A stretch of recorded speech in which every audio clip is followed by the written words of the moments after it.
tal amigos? Bienvenidos a un nuevo Eli de cerca. Esta vez vamos a abordar el tema del referendo, en especial, bueno, el tema Ley Jaguar, preguntas que pueda tener la ciudadanía, usted como ciudadano en torno a la Ley Jaguar y sobre la consulta que realizó hace poco menos de 2 semanas el PLP en torno a este proyecto de Ley Jaguar. Empezamos de inmediato. Hola a todos, bienvenidos a un episodio más de Eli de cerca. Me acompañan Adrián Fernández, a quien ustedes ya conocen porque ha participado en otras conversaciones de estas. Y hoy tenemos un nuevo invitado, Diego Roque. Diego es un estudiante de 11º del Liceo Franco Costarricense que está haciendo una pasantía aquí en el despacho. Adrián es asesor en el despacho, es economista. Y lo menciono porque hemos visto algunos de sus comentarios donde me parece que alguna gente tiene la impresión de que esto es una entrevista y que quienes están conversando conmigo son periodistas. No, aquí no hay un solo periodista. Son conversaciones que tenemos a veces con gente del despacho. En algunos he participado con mi esposa y con otras personas que ni siquiera son del despacho. Pero esto es una conversación más que una entrevista. Y donde queremos, en un formato más libre, no tan rígido como el de una entrevista, poder hablar de temas que creemos que son de interés del público. Así que, bueno, como dijo José en la introducción, vamos a hablar hoy del referéndum y de la Ley Jaguar. Así que, pues, lo dejo en sus manos, muchachos. Bueno, hola, Don Eli, hola, Diego, ¿cómo vas? ¿Todo bien? Bienvenidos a Eli de cerca. Y creo que tenías preparada una serie de preguntas que habíamos pensado sobre las posibles preguntas de la ciudadanía acerca de la Ley Jaguar, porque hemos notado que hay mucho desconocimiento de la ley. Hay gente que la apoya y otra que no, pero mucha gente que inclusive, por más de que tenga una posición ya, tal vez no sabe el contenido de la Ley Jaguar o lo que implica para cómo funcionan las cosas aquí en Costa Rica. Entonces, sí, si quieres empezar. Como voz externa, me gustaría empezar con una interpretación, una explicación de la Ley Jaguar, porque yo he leído la ley y hasta a mí me costó entenderla. Y también ustedes han dicho anteriormente que es una ley confusa, o sea, que está claramente planteada. Entonces, sí, para empezar, yo creo que sería importante una interpretación, una explicación de la Ley Jaguar para que la gente entienda lo que es. Ok, magnífico punto de partida. La Ley Jaguar básicamente tiene 3 elementos. Uno es reformar las potestades que tiene la Contraloría General de la República en sus funciones de vigilancia del buen uso de los recursos públicos. Esa es la mayor parte del proyecto, la mayor cantidad de artículos tienen que ver con eso. Después hay una parte que es una reforma al artículo 67 de la Ley de Contratación Pública, si mal no recuerdo, que eso tiene que ver con crear un mecanismo para permitir que el proyecto de ciudad-gobierno que le interesa al gobierno se pueda hacer brincándose ciertos elementos de las leyes de contratación pública. Y lo tercero tiene que ver con Habdeba. Habdeba, por ley, tiene la potestad de hacer alianzas público-privadas. Lo que pasa es que las alianzas público-privadas, para poder hacerlas, hay que cumplir con las leyes de contratación, con la ley de concesiones, etc. Y eso implica que hay que hacer concursos públicos para que Habdeba pueda seleccionar al aliado del sector privado. Y están planteando una reforma para darle a Habdeba la posibilidad de hacer esas alianzas brincándose o no siendo sujeta a la ley de contratación pública. Entonces, estas últimas 2 partes tienen que ver con eliminar los procesos de competencia pública, de licitación pública, en procesos de contratación que le interesan al gobierno. Y la primera parte, que es el grueso del proyecto, tiene que ver con quitarle a la Contraloría básicamente las potestades que tiene de control previo. La Contraloría hace varias funciones, ¿verdad? Una de ellas es el control previo. Ellos pueden revisar un proyecto y decir, está mal planteado, por ejemplo, porque ustedes están planteando asignárselo a un contratista preescogido, cuando por ley tienen que hacer un concurso público para escoger al contratista. Y luego la Contraloría puede hacer una vigilancia a posteriori o una inspección a posteriori, donde dice, bueno, que el proyecto ya se hizo, costó más de lo que tenía que haber costado, de lo que se presupuestó o no, se brincó la ley en tales y tales cosas o no, y hubo un cumplimiento total de la ley, ¿verdad? Y básicamente lo que están queriendo hacer es quitarle esa posibilidad del control previo a la Contraloría. Con lo cual, la analogía que yo hago es como en el sistema de salud. Cuando una persona se siente mal, va al EVAIS. En el EVAIS le dan el primer nivel de atención. Si tiene algo más serio, lo van a remitir al hospital. Y si uno, si Dios quiere, lo curan en el hospital. Y si no, uno termina en la morgue, ¿verdad? Y en la morgue, para lo único que sirve es para que le digan a los familiares de uno de qué se murió uno, ¿verdad? En este caso, los EVAIS son las auditorías internas que tienen las instituciones, que hacen una labor de vigilancia, pero muy limitada. La mayoría de las auditorías internas de las instituciones hacen 3 o 4 auditorías al año. De hecho, ellos publican un plan de trabajo anual donde dicen, este año nos vamos a concentrar en las siguientes áreas. Con lo cual le advierten al funcionario público, vamos a estar inspeccionando sus actividades en estas 3 o 4 áreas. Y entonces el funcionario público se cuida ahí, pero en lo que no están inspeccionando ese año pueden suceder cosas. Y entonces, lo que este proyecto de ley está haciendo es decirle a la Contraloría, usted ya no va a ser hospital. Va a quedarse con el EVAIS, que son las auditorías internas, y cuando usted entra, usted ya va a hacer la función de la morgue, que es el análisis post-mortem de los proyectos de contratación. Y es decir, entonces se deja en un gran riesgo que este gobierno o cualquier gobierno de turno pueda hacer contrataciones a dedo al quitar estos mecanismos de control, potencialmente. Es correcto. Para mí, la preocupación es esa, ¿verdad? Que, digamos las cosas claramente, la Contraloría también se ha convertido en un obstáculo, ¿verdad? Y sí hay que reformar algunas de las potestades de la Contraloría, pero reformar no quiere decir eliminar. Reformar quiere decir agilizar, encontrar la forma para que, sin perderse la potestad de control, no haya tanto obstáculo. Y hay un ejemplo clarísimo. Cuando se va a dar una contratación pública, la Contraloría tiene hasta 45 días hábiles para refrendar el contrato, en los casos que se requiere el refrendo. ¿Por qué 45 días hábiles? Esos son 9 semanas. ¿Por qué no decimos, no, 4 semanas es suficiente? Démosle 20 días hábiles a la Contraloría y en casos de extrema complejidad puede ampliarlo hasta por 10 días hábiles más. Y con eso agilizamos sin eliminar ese control previo, ¿verdad? Pero como los trámites en Costa Rica son engorrosos, hemos ido inventando a lo largo de los años mecanismos de contratación para tratar de brincarse algunas cosas. Este edificio en el que estamos nosotros aquí sentados, esta caja de leche, para construir este edificio se aprobó una ley y se creó un fideicomiso y se le dio al Banco de Costa Rica la potestad de construir el edificio contratando a la empresa diseñadora, a la empresa constructora, etc. Pero siempre se le exigió al Banco de Costa Rica hacer concursos. No le asigne a dedo cuál va a ser el arquitecto, no designe a dedo cuál va a ser el arquitecto que va a diseñar. No asigne a dedo cuál va a ser la empresa que va a construir. Y lo que se está pretendiendo hacer con estas reformas es que sí, Habdeba pueda asignar a dedo y que el gobierno pueda asignar a dedo al BCIE, en el caso de Ciudad Gobierno, para que el BCIE se encargue de las carambadas. Y eso es lo que no está bien. Y el ejemplo de este edificio es un ejemplo de que se pueden construir obras, se puede construir Ciudad Gobierno y Marina Limón sin tener que quitar controles que abren un portillo a la corrupción. Sí, eso quería decir yo. Yo creo que es importante que como fracción también planteen planteen su posición ante Ciudad Gobierno y la Marina de Limón. Son los 2 proyectos que preceden ese proyecto de ley Jaguar, y ustedes, entiendo yo, que no están en contra de este proyecto, sino que quieren hacerlo bien. No solo no estamos en contra, estamos a favor.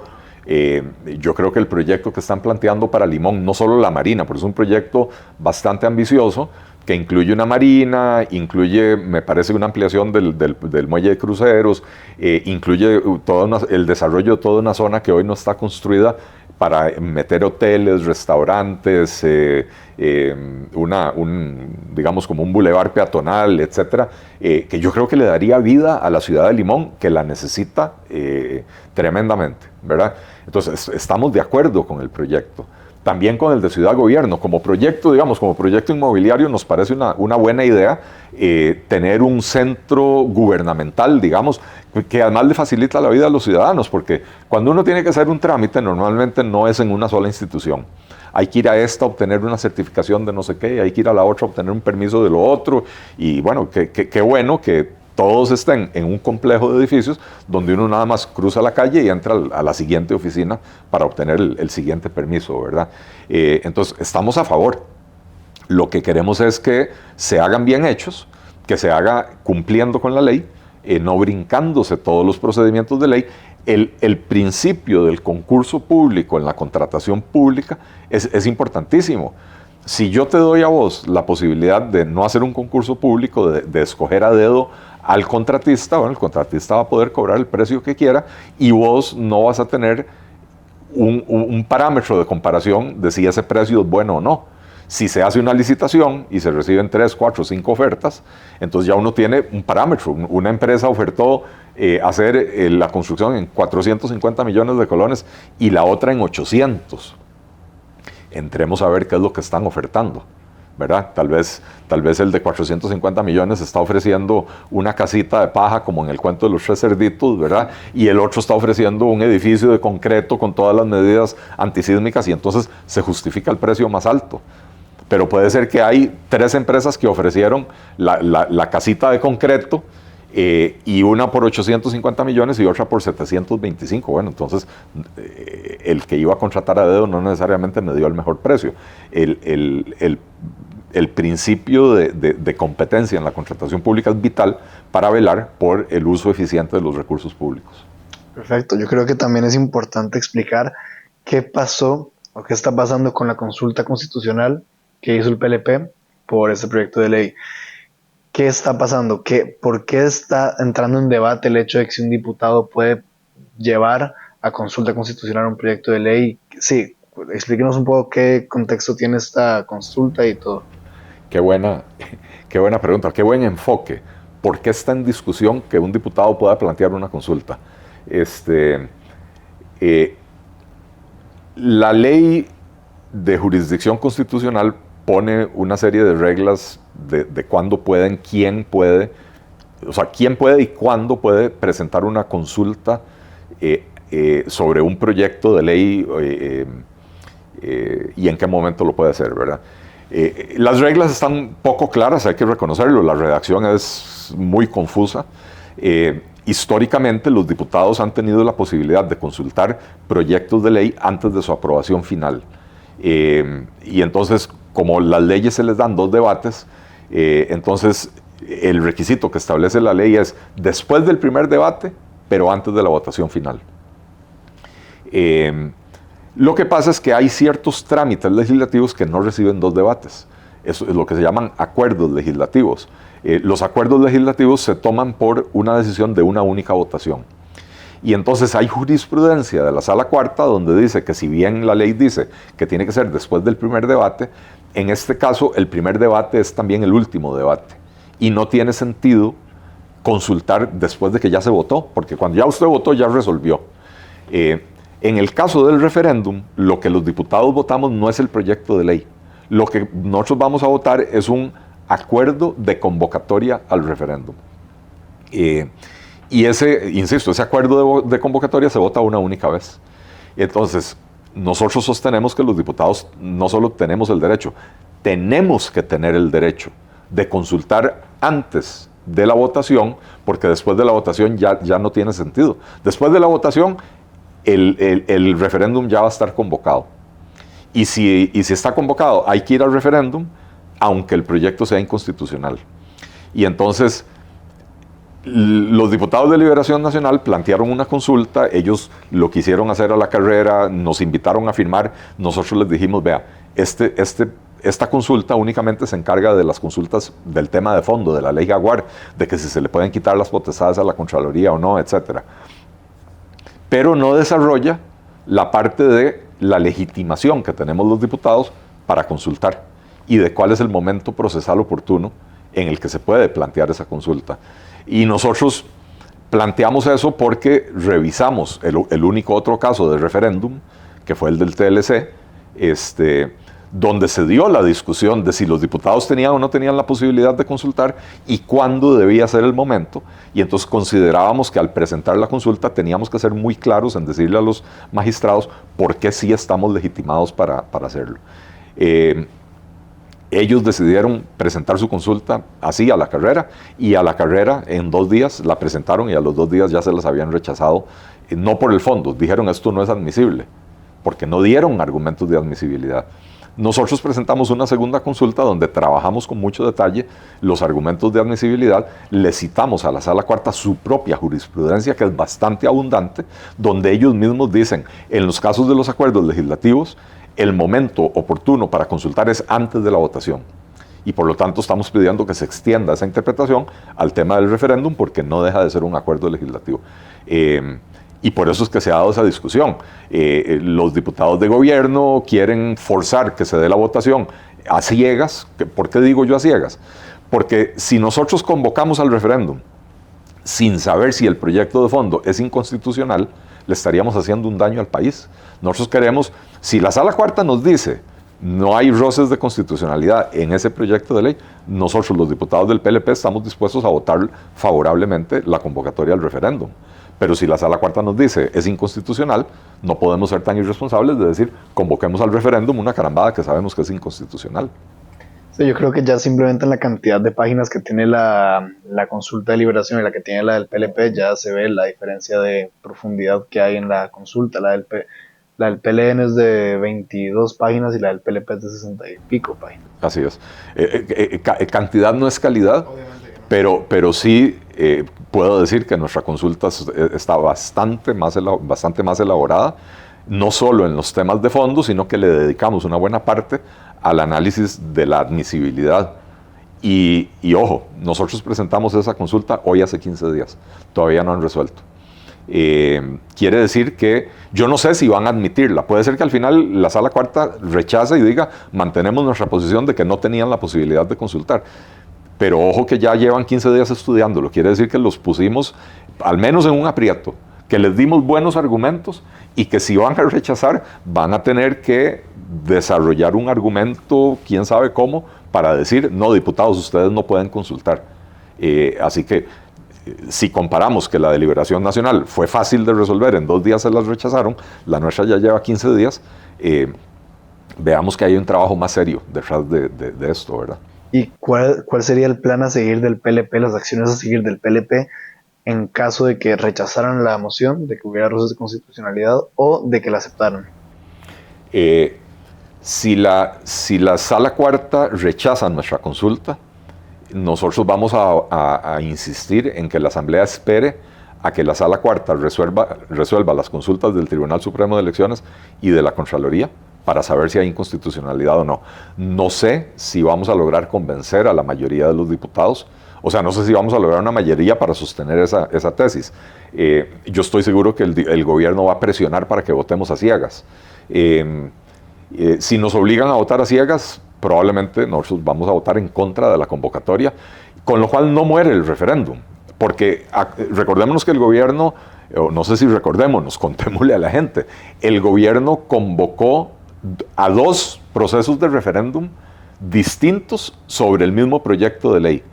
Uno lo presentaron en la Asamblea Legislativa, que es lo que se llama un referéndum de iniciativa conjunta entre el Poder Ejecutivo que lo propone y el Poder Legislativo que lo aprueba.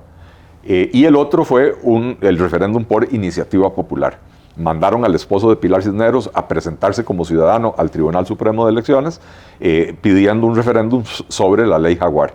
Y entonces los 2 procesos son independientes, pero son sobre exactamente el mismo proyecto de ley. Entonces, si la Sala Cuarta resuelve la consulta del Tribunal Supremo de Elecciones, nos da luz a nosotros de si el proyecto de fondo es constitucional o no es constitucional. Si nosotros rechazamos la convocatoria aquí en la Asamblea Legislativa, siempre queda vivo el procedimiento del Tribunal Supremo de Elecciones, que el tribunal no va a poder convocar hasta que la Sala Cuarta le resuelva.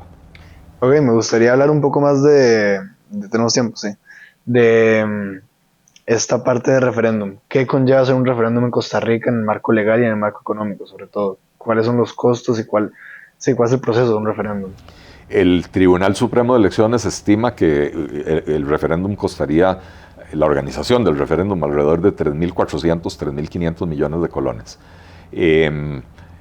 ¿Cuál es el proceso? Si lo aprueba la Asamblea Legislativa, nosotros tenemos, el presidente de la Asamblea, 1 semana, 8 días, para enviar el expediente al tribunal, diciéndole, este proyecto de ley es el que se va a someter al referéndum. El referéndum ya está convocado porque ya lo convocó la Asamblea Legislativa y ustedes lo que tienen que hacer es organizar la logística.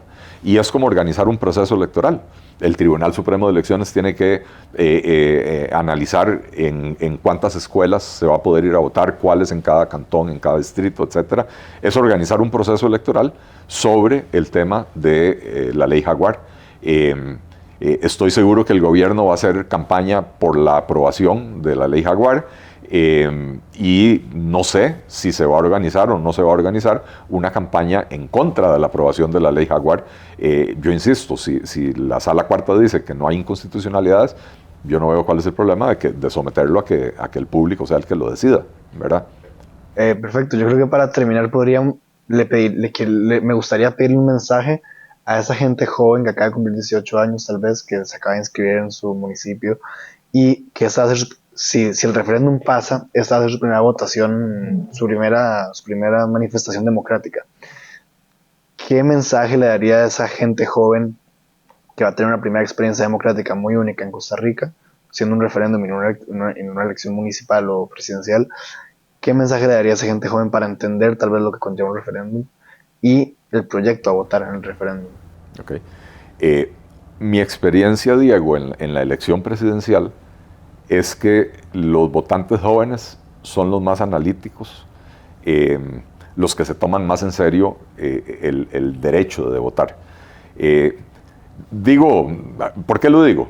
Porque los que ya tienen muchos años recorridos ya usualmente votan por tradición, votan por costumbre, algunos porque los abuelos pelearon en la guerra, en la revolución del 48, de un lado o del otro, entonces votan por el PUSCO, votan por Liberación Nacional.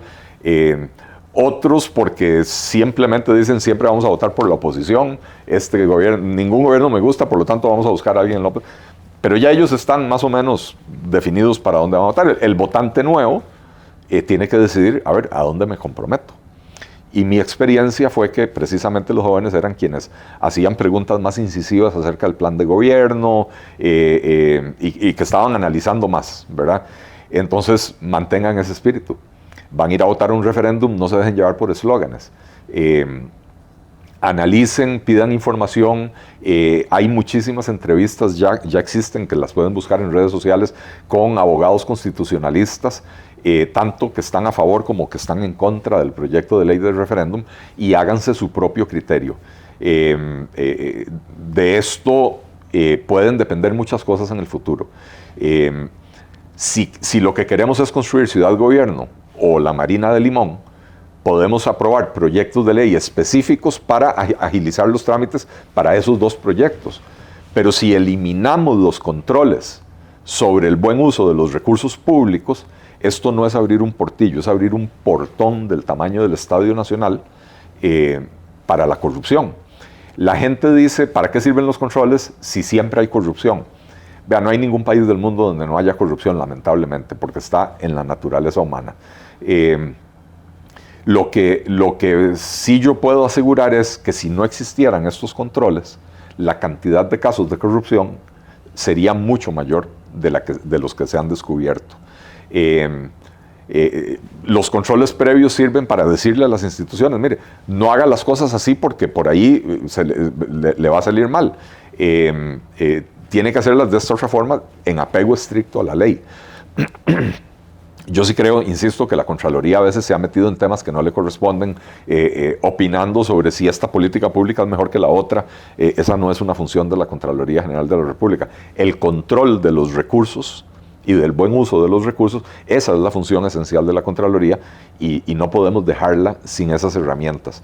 Insisto que hay formas, como se hizo con este edificio en el que estamos aquí, hay formas, se pueden aprobar proyectos de ley específicos para agilizar trámites para proyectos específicos, pero yo lo que le pido a los votantes, a todos, pero muy en especial a los jóvenes, es no se dejen llevar por los eslóganes, hagan ustedes su propio análisis. Como decía Diego al principio, el proyecto de ley no es fácil de entender, hay que irse a estudiar la Ley General de la Contraloría o la Ley Orgánica de la Contraloría, hay que irse a estudiar la Ley de Contratación Pública, hay que irse a estudiar la Ley de Habdeba. Entonces, busquen fuentes confiables, no un TikTok de 30 segundos, ¿verdad? Busquen entrevistas que se le han hecho a expertos en contratación administrativa, a abogados constitucionalistas que ya están circulando en las redes sociales para que se formen su propio criterio. Muchísimas gracias, don Eri. Yo creo que resolvió muchas preguntas muy importantes que tiene la ciudadanía y sí, a mí me sirvió mucho personalmente. Muchas gracias por el espacio. No, muchas gracias a vos, Diego, Adrián, y a todos los que nos siguen en Eli de cerca. Recuérdense, si les gusta el contenido, pónganle like al video y sobre todo aprieten la campanita para que les salgan las notificaciones en YouTube cuando subimos nuevo material. Síganos en las diferentes redes sociales. Todo el material lo ponemos en YouTube, después lo podemos compartir en las diferentes redes, así que ahí estamos informando a la ciudadanía del trabajo que hacemos aquí desde la Asamblea Legislativa, y me encanta tener una oportunidad como esta donde un joven viene y plantea las preguntas de lo que a él le preocupa. Creo que este episodio de hoy puede ser de mucha utilidad para muchísimos ciudadanos. Muchas gracias a todos. Gracias, con eso concluimos.